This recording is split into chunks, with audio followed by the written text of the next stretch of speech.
tassa bhagavato arahato samma sambuddhassa. Namo tassa bhagavato arahato samma sambuddhassa. Namo tassa bhagavato arahato samma sambuddhassa.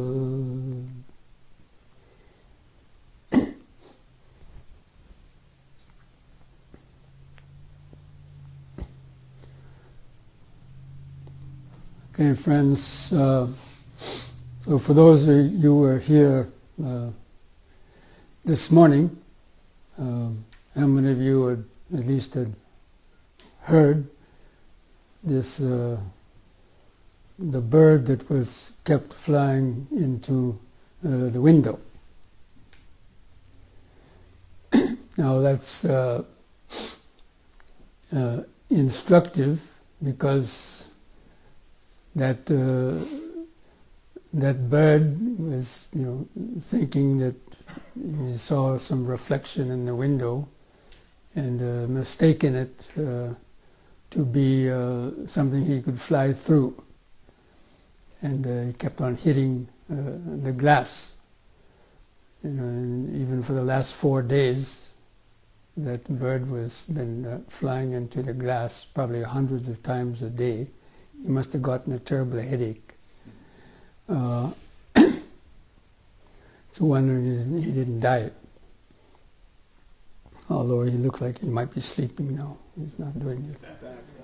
Oh, maybe for the people that are going to hear this audio tape, they might be able to hear that noise. But, that's symbolic of what happens to human beings as well. Because of their mistaken perceptions or their ignorance, they keep on flying into objects over and over again that keep on bringing themselves pain and suffering. The objects of the six senses. So they fly into objects, visible objects. Maybe like they get in confrontation with somebody else and get into arguments and with other people, or they fly into the sounds. That means they get disturbed by the sounds either that other people make or any other distracting sounds. They get upset about that. Or smells, or tastes, or body feelings. They get painful, they fly into the body and bang up against the body. Oh, the pain here, oh, the itch here, oh, the pain here, oh, the pain here. And so the mind is constantly, flying into, bumping into various objects because of its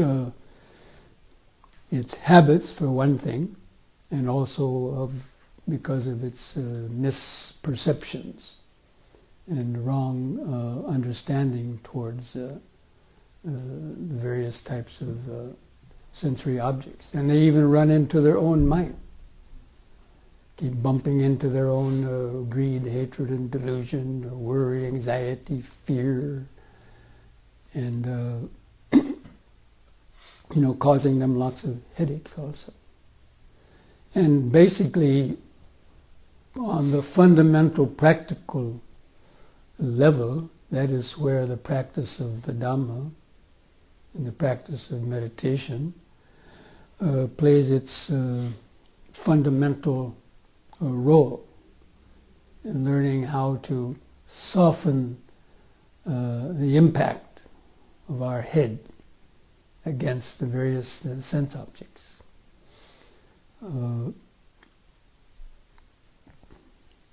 And so cultivating the right understanding about the world and what is the world. Actually, the term "the world" in the Buddhist terminology, means the world of seeing, hearing, smelling, tasting, touching, and thinking. Those objects that the mind comes into contact with. Not the physical earth world or the universe as a common understanding, but in the language of the Dhamma, it's the world that really where we live in. And I mentioned this morning, this body is really where we live. This body is the home for this mind. And even though you might live in a house somewhere on a street, 5476 Elm Avenue or whatever,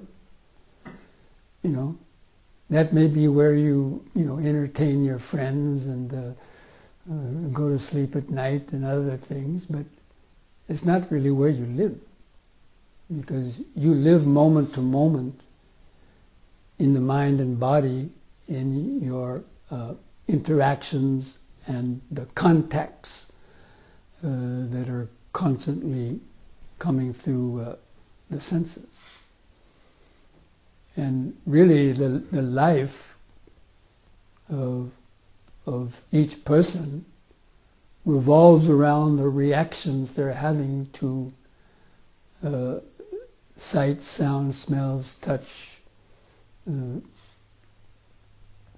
body sensations, and one's own thoughts about the past, thoughts about the future, worry, anxieties, fears, that people get lost into those. And the whole life basically revolves around that. So that's from the the meditator's perspective, from the Dhamma perspective. That is what we're trying to understand through our practice, especially the practice of mindfulness meditation. But I want to speak also about the practice of the middle path. And as most of you probably know, the Buddha gave his first sermon, Turning the Wheel of Dhamma, in which he taught about the middle path. And of course, in that explanation in the sutta, he talks about the middle path being the eightfold path, the Noble Eightfold Path, starting with right understanding, right thought, and based on one's understanding and right thoughts, then one, based on that, cultivates skillful speech, actions, livelihood, and then the practice of meditation, right effort, right mindfulness, right concentration. So the whole Eightfold Path is also called the middle path. And it avoids the extremes. So that there's different meanings of the word, the middle path. But the way the Buddha referred to it in the particular sutra, it was the middle path between the two extremes. And one extreme being the overindulgence and infatuation with and addiction to sensual pleasures or pleasurable feeling, and sort of the opposite, the extreme of inflicting pain upon oneself. Or you could say denying oneself. So there's two extremes: overindulgence in sensual pleasure, and on the other hand, denying yourself any kind of pleasure, or in fact trying to mortify or torture the body. Now, back in the time of the Buddha, that self-mortification was a popular practice amongst certain ascetics. thinking that by denying your body any pleasure and sort of torturing it by, sleeping on beds of nails or starving oneself to death, or, sitting out in the hot sun in the hot of summer, or subjecting the body to freezing temperatures. They thought that by doing that they could liberate the mind, sort of liberate the soul or the mind from the flesh. But the Buddha, after having practiced that, he realized, well, that wasn't, didn't really bring him any peace of mind, and that wasn't really the way to liberation. But anyway, so those two extremes of indulging in sensual pleasure, or, of denying oneself any types of pleasure. Because you might hear in the Buddhist teaching about that desire is the source of suffering, or the second noble truth. Craving is the source of suffering. How many people have heard that or read that?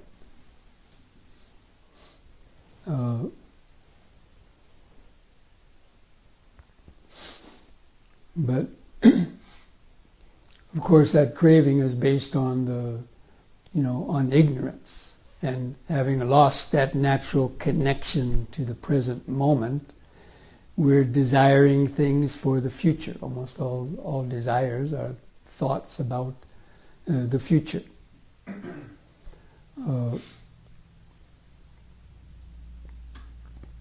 And so, the mind is constantly in search for pleasurable feelings in the future, because it knows the existence of pain.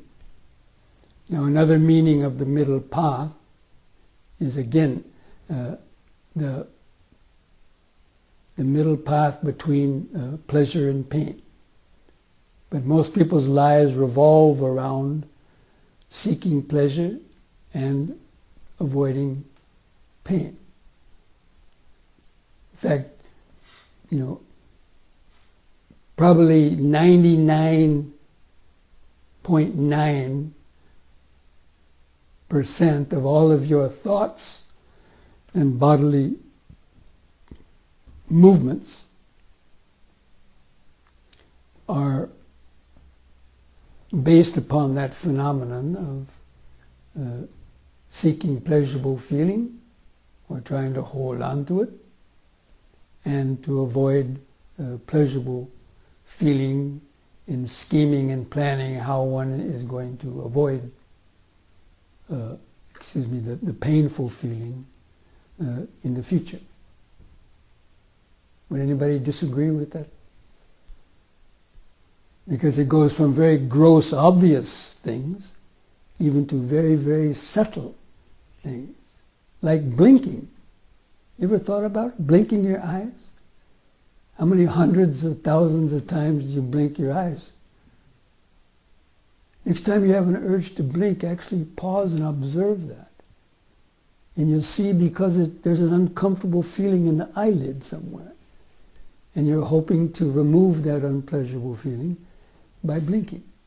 I mean, that's very, you could say, very harmless or innocuous, but it's indicative of the degree to which this sensitivity to pleasure and pain is ingrained within the mind. So, but the mind basically is caught between these the two dualities, again, of seeking pleasure, avoiding pain, and then there's so many other dualities. There's a duality of the mind and the body, and all the other opposites. In fact, everything, all of our adjectives that describe things are in terms of the opposites, big and small. You only know what big is because you know what small is. And you know what small is because you know what something big is. Or darkness and light. You know what light is because you know what darkness is. And beautiful and ugly, good and bad. All of these various dualities have been created by the mind. And based on your conditioning, you are gravitating toward one or the other of those. You know, like some people are afraid of the dark, so they always want to be in the light. Other creatures, you know, are afraid of the light and like to stay in the dark. And there's the sweet and sour, tall and short. So anyway, these are the opposites, and that's the mind. How the mind is constantly, you know, getting attached to these sort of opposites. And so the middle path basically is understanding the strong pull that we have toward these various dualities and how each of them causes attachment to them is what causes us you know, frustration, anger, worry, fear, and so on, because we have the wrong understandings of these things. And depending on how we grew up, we've allowed ourselves to become overly attached to one or the other. And we become, you know, we've becoming dissatisfied actually with what we've gotten. So, you know, you might have been born in a certain, let's say, gender. And then some people maybe not be satisfied with that. Of course, there's deeper issues going on with that, but some people would want to change their gender, or even just their hair color. People who have dark hair might want to rather be a blonde, or blondes rather be a dark hair or red hair or whatever. Or taller people would rather be shorter. Shorter people would rather be taller. And you know, people are basically dissatisfied, and they're shifting between these different types of you know, sort of opposites, because it gives them something to do. And some other aspects of the duality are also the you know, like agitation and then calmness. We know when we're agitated, but then we know when we're calm. We know when we're concentrated, we know when we're not concentrated. We know we're happy because there's sadness. And the mind is constantly being pulled to one or the other of these extremes. So the practice of the middle path is understanding the nature of these extremes, that the movement between those extremes and the mind always changing is what, you know, basically, you know, gives people their life, or they feel alive in that. But it also entails lots of suffering and worry about not getting what one wants or getting what one doesn't want. And so the middle path is actually training the mind to rest in the middle between those extremes, or not getting lost or carried away by either of those dualities. And it's based on understanding how the mind has created these sort of artificial realities. Of course, they're there in the world, and they're what the mind experiences. But because most people don't know how the mind gets trapped by them. And also one of the deepest meanings of the middle path is the middle path between myself and others. The duality, the egoistic projection. And people either get too infatuated with others, or they may get too infatuated with themselves. Like narcissistic types. Or others that want to deny themselves and only work and do things for others. So that we have to find that balance. The Buddha's teaching is about learning to find that balance in the middle. And basically, one of the deepest meanings of the middle path is the practice of mindfulness, the mind that's resting in the middle. And that means with mindfulness. Understanding the pull that's coming at us, that's trying to pull the mind from all these different sensory objects of sound, sight, smells, touch, taste, and even our own thoughts. That all these objects are also just arising and passing away, demanding our mind's attention. They're knocking on the doors and windows. Look at me, I'm here. React to me. And we've allowed ourselves to react to all these strong pulls of the world. And again, until because there's so many of them that people's heads start spinning around. And it's because they're not grounded and they're not resting in the middle. So actually the present moment is also the middle between past and future. Basically our mind is constantly moving between the past and the future. But it doesn't know what the present moment is because it's been disconnected from that. Because the mind is constantly projecting outside, always looking for the next beautiful sight to see. Or the next smell to smell. Or the next food to taste. Or some pleasurable body feeling that you're fantasizing about and getting somehow.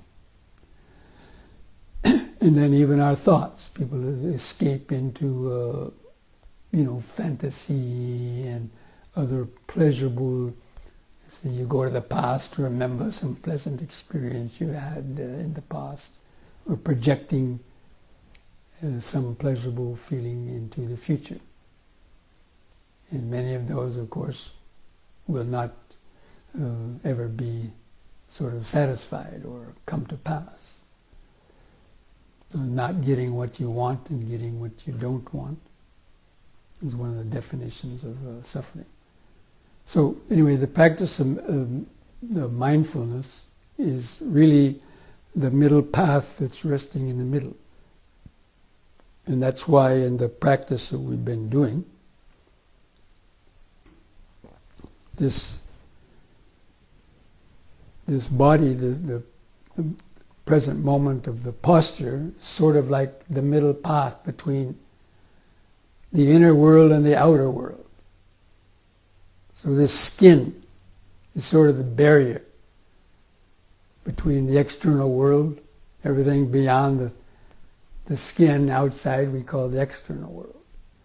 And everything just beneath the surface of the skin we call the inner world, including our thoughts and the subtle sensations inside. So resting the mind on the middle, that means just remembering, feeling this body in the present moment. That's sort of resting the mind in the middle.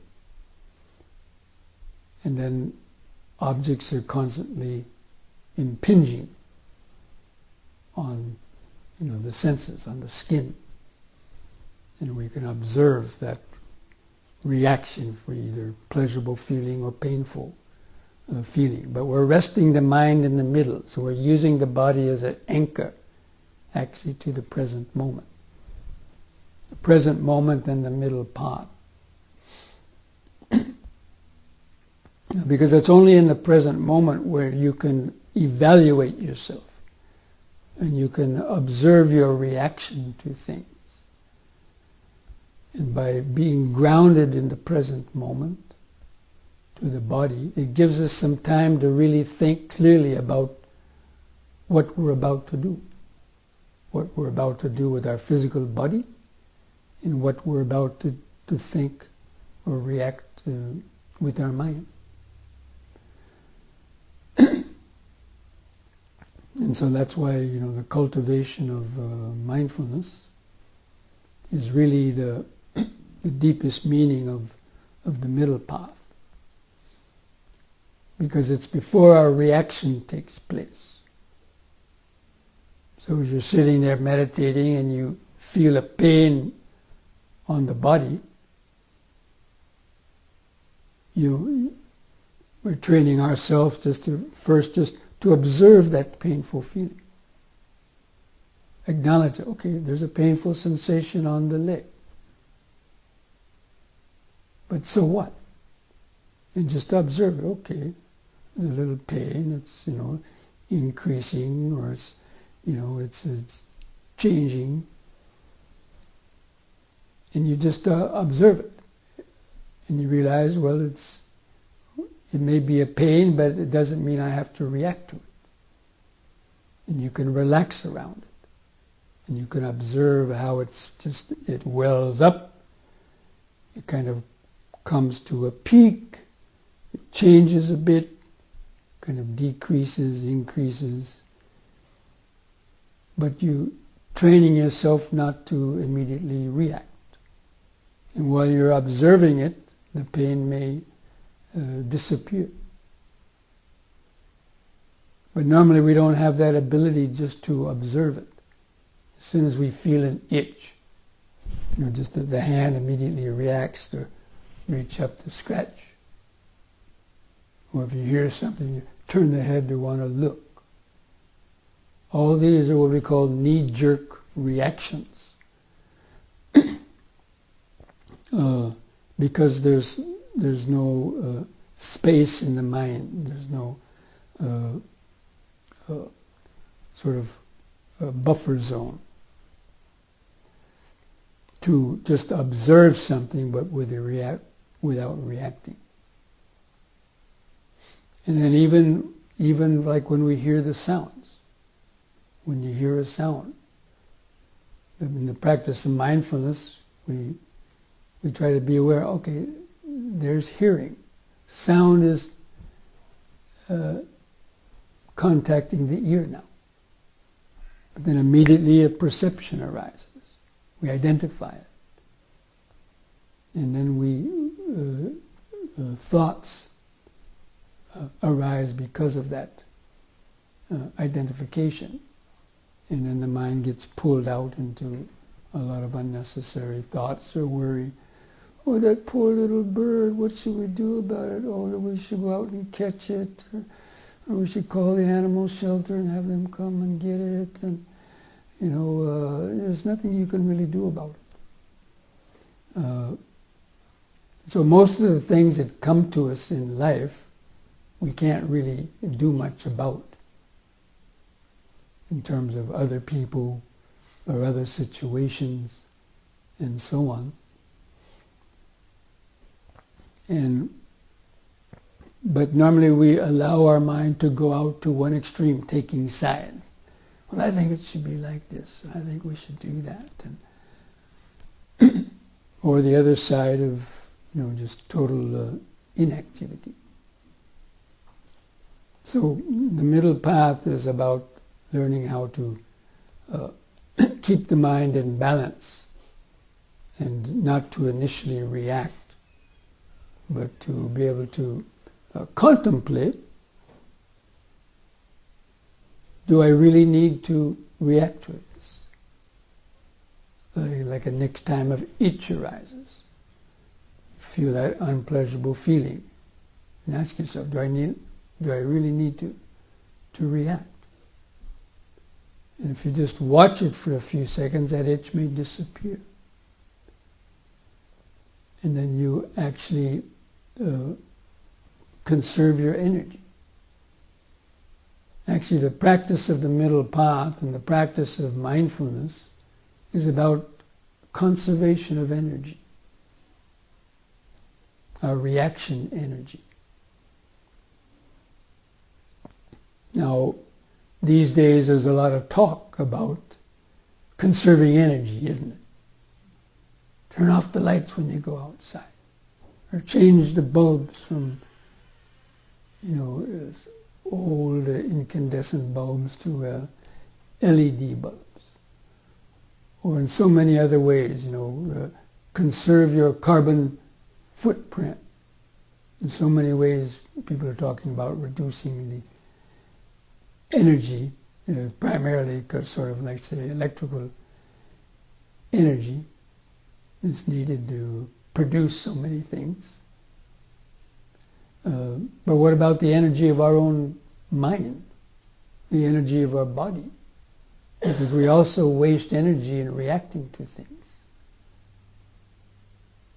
We waste our physical energy by unnecessarily neurotic, quick sort of bodily reactions to things. And we waste our mental energy obsessing, worrying about things that ultimately we don't have any control over, or that are basically unnecessary. So the practice of the middle path also is a kind of ecology. We're practicing the ecology of body and mind to conserve that energy. And then that energy can be put to good purpose for what we want to do it. A lot of people, they want to come to a meditation class, they want to come to a retreat, but they say, well, I have too many things to do, and I'm too tired now. Or even at home, you want to do your evening meditation, and you're too tired at the end of the day. Or you get up in the morning and you're too tired still from the day before. Why is that? Probably because you wasted a lot of energy unnecessarily, over worrying about things, or reacting and obsessing about things, and also just rushing around without pausing to come back to the present moment. And that's how we wear ourselves out, more than pushing a big boulder on the ground or doing some other type of manual labor. The kind of energy we waste just by rushing our body around, and the mind's waste of unnecessary thoughts and worries or fears about things. And really that's where we accumulate the suffering. Most of the suffering in your life comes from accidents, from being unmindful. You're doing something in the present, but your mind is already in the future thinking about what you're going to do tonight or tomorrow or next week.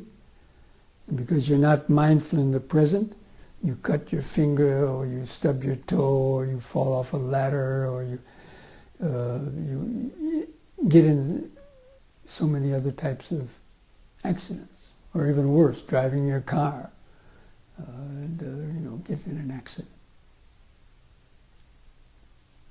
And then laying in your bed at night or wherever, just worrying about things, that you should have done that you didn't do, or things that you did that you shouldn't have done, or just simply,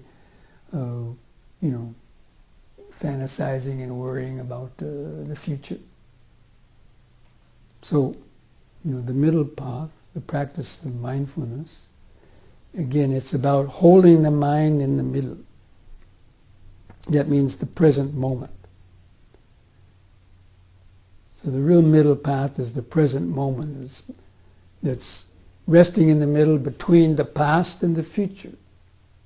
Because the past and the future is where we are operating from. We're remembering the past. Everything that's happened to you, you remember that thing. And when something is happening into the present, the mind goes into its memory through the unconscious and brings up a similar type of sensation or experience again in the present, and then projects it into the future. And again, that happens on many unconscious levels. We're not even aware that it's happening, but it's occurring. So, the practice of the middle path, it gives you this, when the mind is resting in the middle, when experience comes up, we have that a few moments to reflect on it. Is this necessary to react to now or not? Do I really need to think about this right now or not? And you can train the mind to be able to, to let go and to remain grounded and centered in the middle for longer and longer periods of time. Because all problems are problems of the past and future. Try to think of any problem that you have and see if it's not connected with the past or future. I want to think of it. Give me 10 seconds.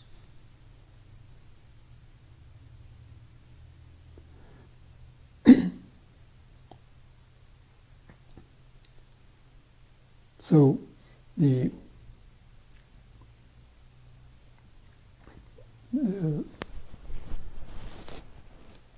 almost everything that we think about again is in terms of the past and future.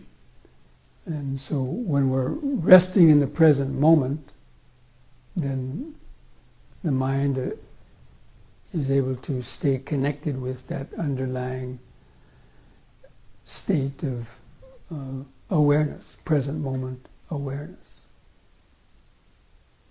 And awareness itself is also the middle path. And awareness is the natural condition of our consciousness. And when we use the terms consciousness and awareness, of course, people can define them in different ways.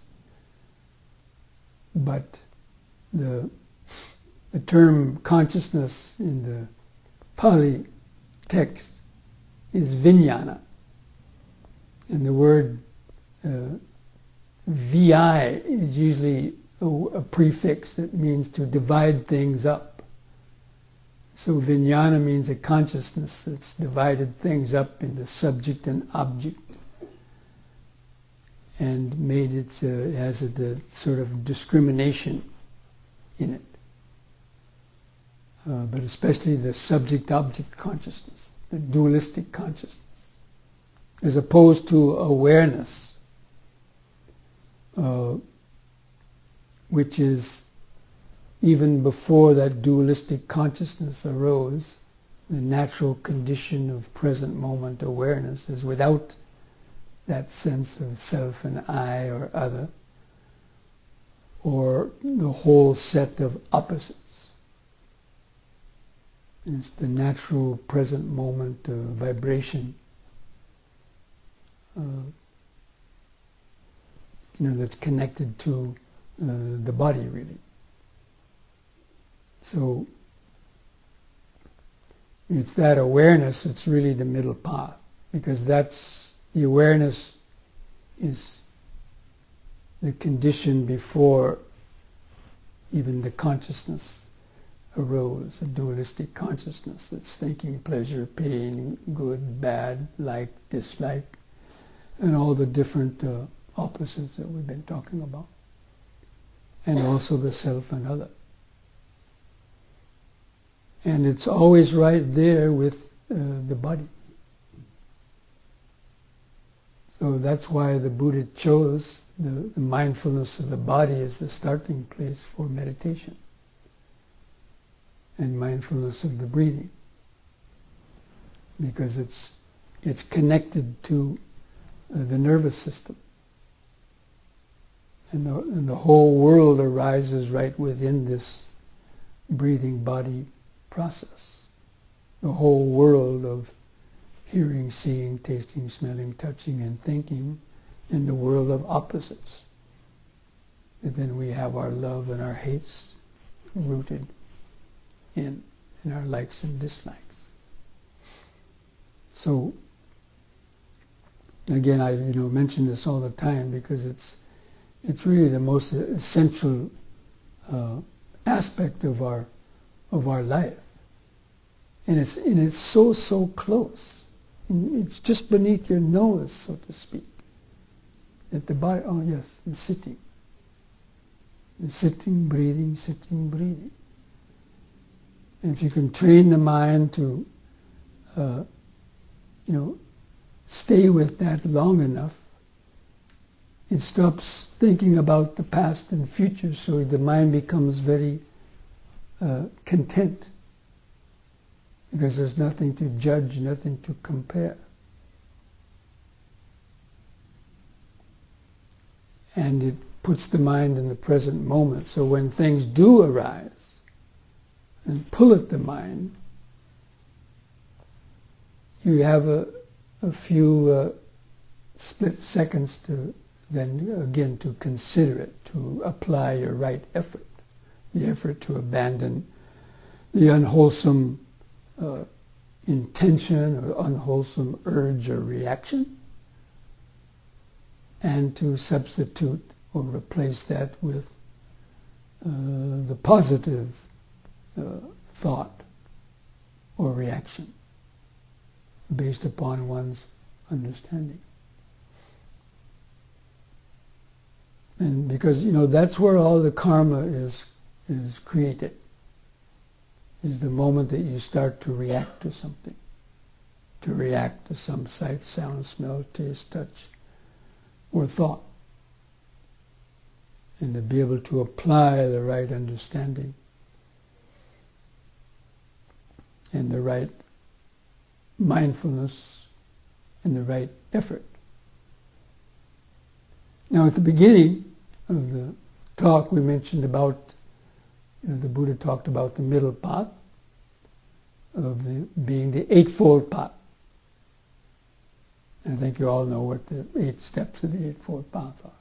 But the 3 of those are the most important, we mentioned before. So out of all the 8 steps of the Eightfold Path, 3 are the most important. And those 3 are right understanding, right mindfulness, and right effort. Now, sometimes the mindfulness comes first and the understanding comes second, or sometimes the understanding comes first and the mindfulness comes second, but they're both very intimately connected. Actually, right mindfulness includes the right understanding with it. And so you could say right mindfulness, right understanding, and right effort comprise the middle path. Because the right understanding understands, according to Dhamma, what is skillful and what is not skillful, or what is good, what is bad in terms of suffering and happiness, what leads to happiness, what leads to less suffering in terms of our actions and thoughts. That's why right understanding is so important. And then when you mindfully experience something, when a sound strikes the ear, the right understanding understands, what is this sound? Okay, in reality, it's a sound vibration. But then based on that, the mind is producing a perception. And then we think about that object in terms of likes and dislikes. So that's the function of right understanding, to understand what is occurring in the mind and how the mind has formed its likes or dislikes.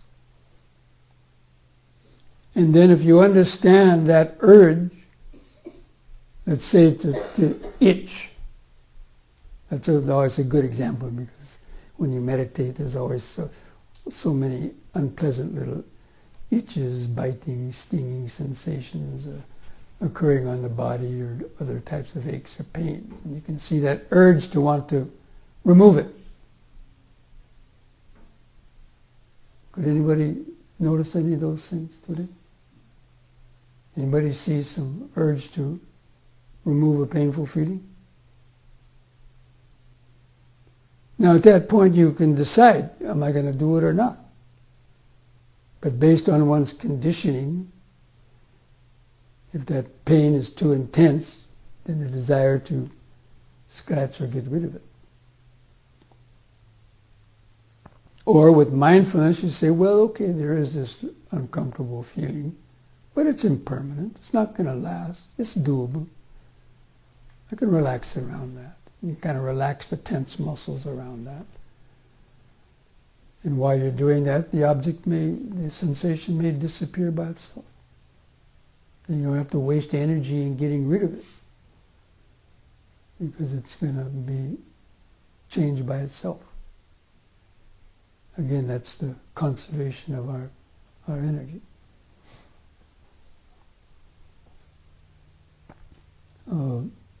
Or if a thought comes up in the mind, some fear, you can contemplate, okay, this fear, what am I really afraid of?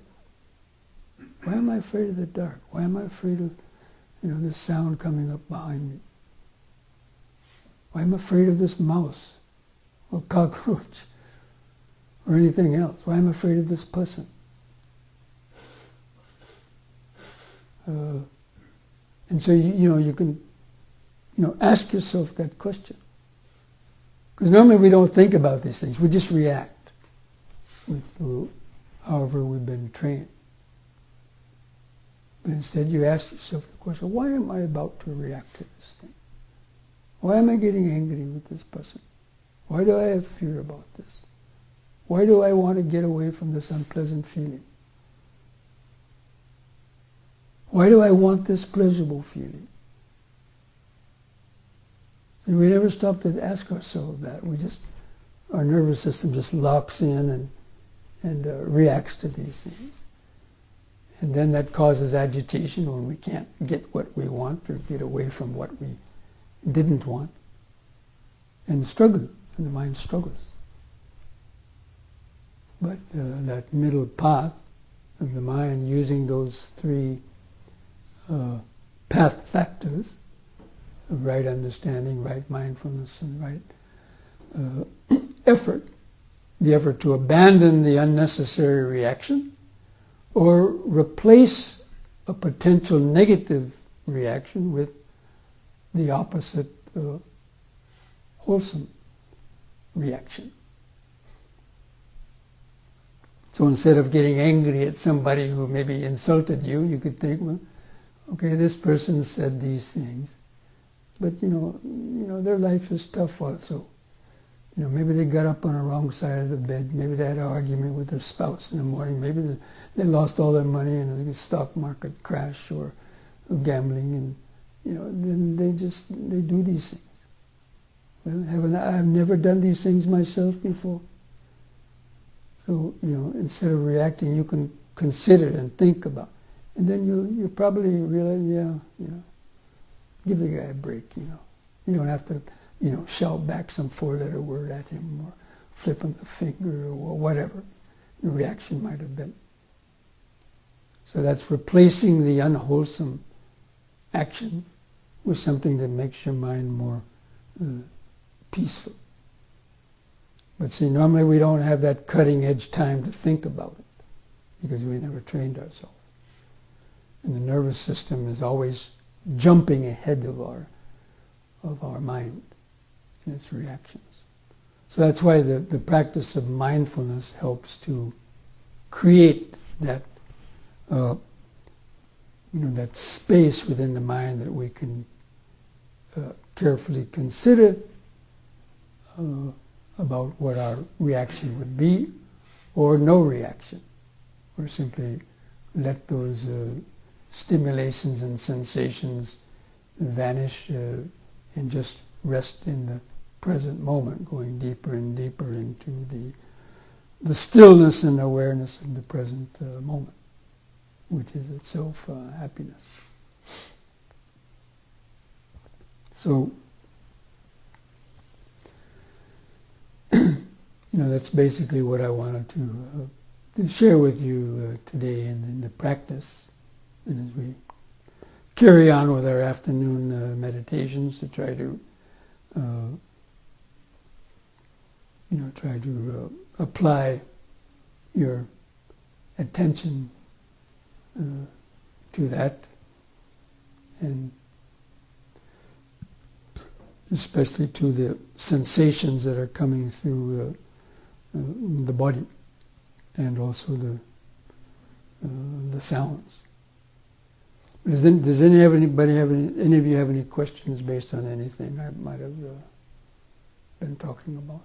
Feel free to raise your hand and ask a question if you do.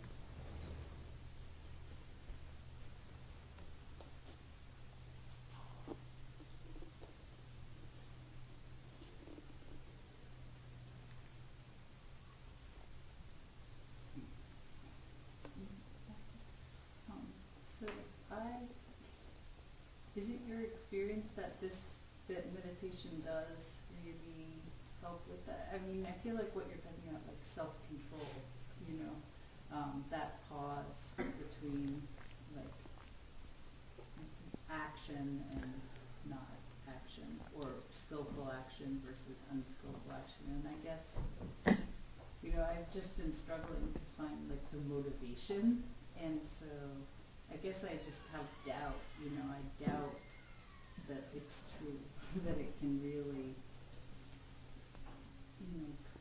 help me in that way. And so, I guess. That you can develop self-control.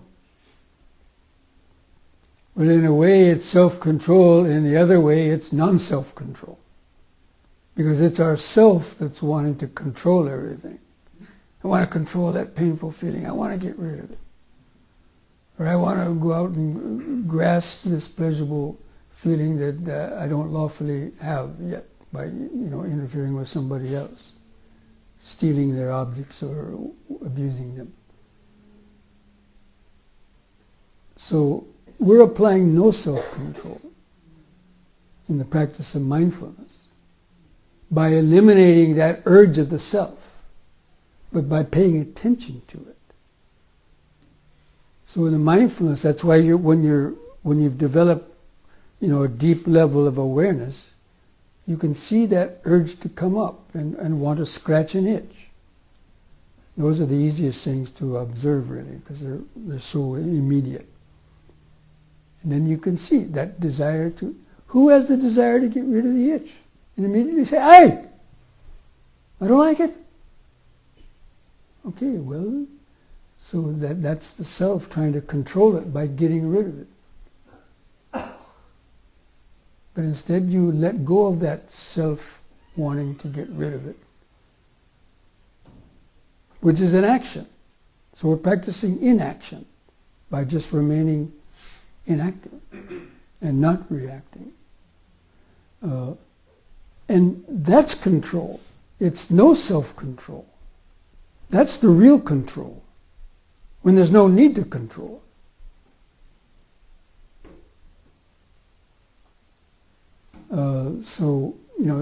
But see, the Dhamma goes against the grain of ordinary thinking. No one has ever bothered to, think according to Dhamma, because They just haven't been trained. So anyway, yes, definitely, of course, it's possible to train, but it doesn't come easy. But ultimately, that's the only thing that we really can do in our life, because if we don't make the efforts to cultivate that natural control, then the mind will just continue indefinitely in its old habit patterns and never reach a deep level of change. Because it's more difficult to change than just to go with the habits of our mind. But even though it causes lots of anxiety and suffering, so you can contemplate the fact that all the great disciples of the Buddha in the past, they've attained enlightenment, or the people in the present, they've made great progress through the practice of the Dhamma. But each person is at a different level, and so nothing in the world is easy. People do a lot of things to make themselves miserable, and spend a lot of energy and effort making themselves miserable in the pursuit of happiness, but it actually turns into a lot of misery. So we have to understand that it's going to take maybe the same amount of time to make ourselves happy through practicing the Dhamma. And it's once you sort of tip the balance, when you tip the edge, when you practice enough that you actually get a glimpse of what the meaning of that is, and see how, even just in one meditation, where you resist that urge to itch, you'll be so happy.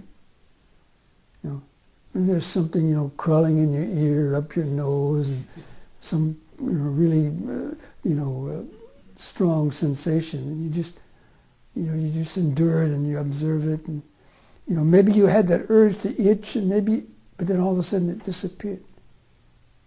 And oh yeah, I actually did it.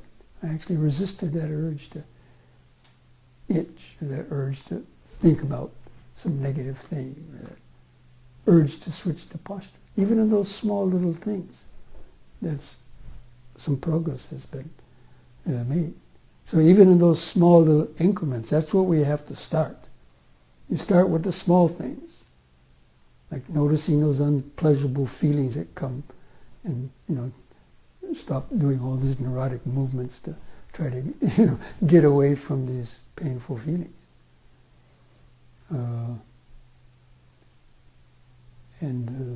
That's the meaning of concentration. When you become concentrated, the mind can easily endure these kind of unpleasant feelings and pains very easily. And that's what causes the happiness. It comes from that. The happiness comes from the joy of investigating the Dhamma, and the joy that comes up through practicing the Dhamma, because you're actually seeing how changes can be made. It may not be easy, may not come fast, but that's the faith in the Dhamma, actually. That's what generates your faith and your confidence, little by little. It's just like raindrops dropping down from a roof. Just a few raindrops is not going to get you enough water to wash your hands with. But if you get, many of them, hundreds of thousands, then you'll have enough to wash your hands or, have a drink.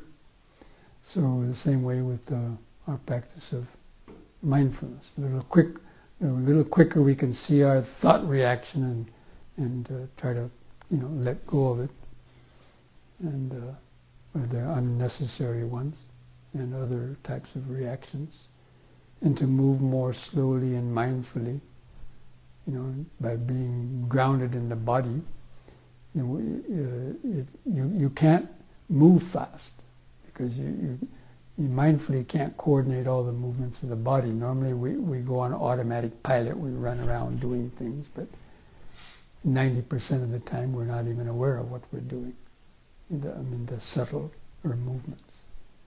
But when you practice mindful movement, it sort of forces you to slow down. And in the slowing down, you're able to observe more and more details.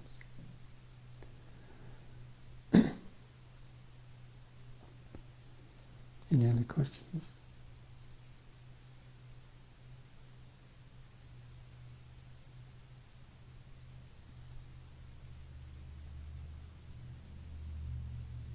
Yes?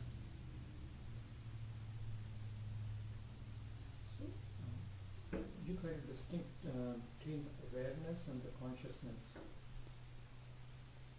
So both are, like awareness is a mental state.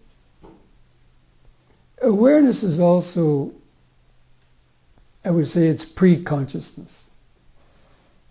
You could say it's the same, but to make a distinction,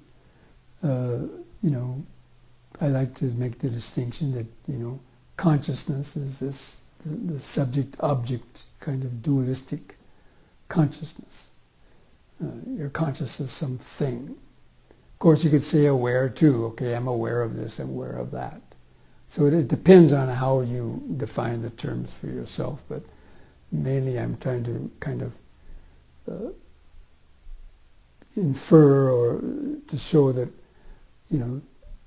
there's the dualistic consciousness, but below that threshold is a subtler level of awareness before that has been broken up into the various objects and the self. But it's still the same, the inherent phenomenon of sort of the light of the mind. But on the one hand, we understand that consciousness arises, it doesn't have any, when the object comes in touch with the sensory input, then the consciousness arises. And That's the ego consciousness. But this is before that. Awareness is before that. But then this consciousness at this level, is it then we perceive as a like or dislike, and but the consciousness seems to be in that respect, when the contact happens, then we cannot, it just happens, consciousness, because of consciousness we get that. Then based on that next factor of dependent origination, we say based on contact we will have a feeling, or then it progresses, or we perceive and we like it. So dualistic consciousness help us to identify that, because the consciousness we identify the contact or anything is mind perceived, it's dualistic in nature.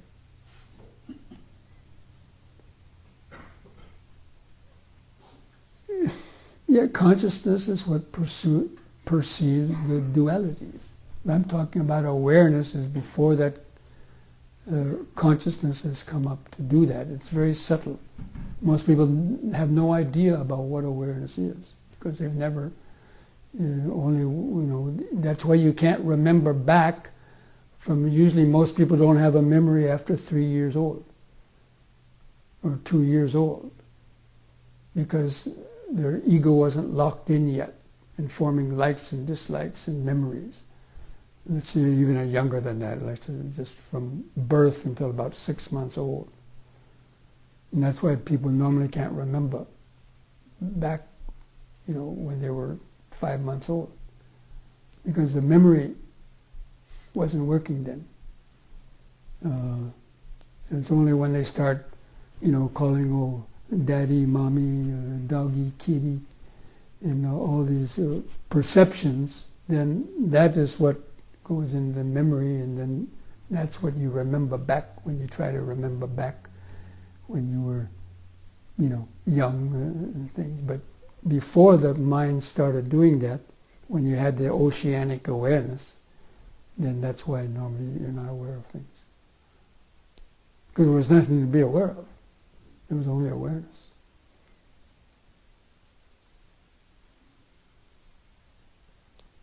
Anyway, try not to make it too complicated. I mean, I'm just trying to explain these things in a way that hopefully at least you get a little bit of idea of, what is going on. But once you reach a state of concentration, then you'll know the difference between the neurotic, ego-grasping mind and that mind that's kind of just there with the sense of just being there and not being affected by the things going on around you. So that's why I call this more awareness rather than, activated ego consciousness.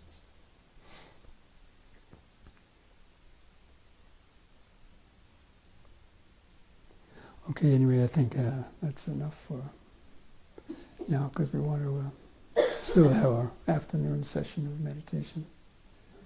So,